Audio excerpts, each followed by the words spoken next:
For mastery of standard 5A, which talks about equitable access to digital tools and resources and technology-related best practices for all students, one of the first things that we did was to create a presentation on equity and the issue of the digital divide. Most people don't consider equity so much a global issue, but it really is an important issue. Access to high-speed internet in schools is actually a social issue according to the U.S. Department of Education. And that's because access to information has significant, not just educational impacts, but economic impacts as well. And I discuss that in this presentation and demonstrate that I am aware of these issues. The other part of this standard is to demonstrate that I have provided strategies that have provided greater equity in the classroom. And in school systems such as mine, where students may not have internet access at home, and we do a lot of technology at school, that means making sure that their assignments at home do not require technology. So it's low tech at home and high tech at school. And through that, as part of Iste5a, I created a flipped Romeo and Juliet unit. And I did provide lesson plans as we go through of what each day would entail. And for this, we have an introduction to the lessons, and we have videos, and just go through like we would do. Normally things that would be assigned as homework for the students are then instead given to them in class time. The only work that the students have to do outside of the class really is to read. So this helps to support the students, and it shows that this is an effective strategy because I am able to just answer questions and guide students on the actual assessments, formative and summative, within the classroom instead of spending the classroom time reading. So the kids take their questions at home, bring them to school, and we address the standards that way.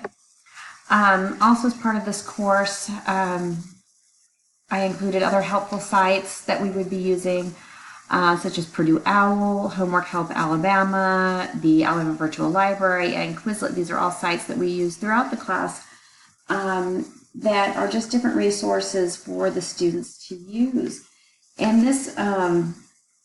these strategies do respect the diversity of students, because as I go through the assignments, and again, these are included in a link on the live text website to a Google Drive containing all of these lessons in detail about how I don't use a traditional testing assessment, that they use more of an authentic assessment where the students go through and create something rather than just pass off the information on tests. And again, all of that work, instead of sitting at home, they do it within the classroom to make sure that everyone has equal access to the same resources at school.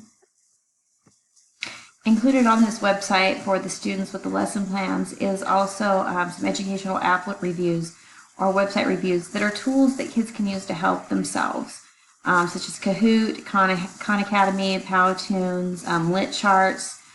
Lit Charts is a double-edged sword for English teachers. It's very good in that it breaks things down for students, but it's very bad because students are able to pass DOK 1 and 2 level tests without actually having read the material.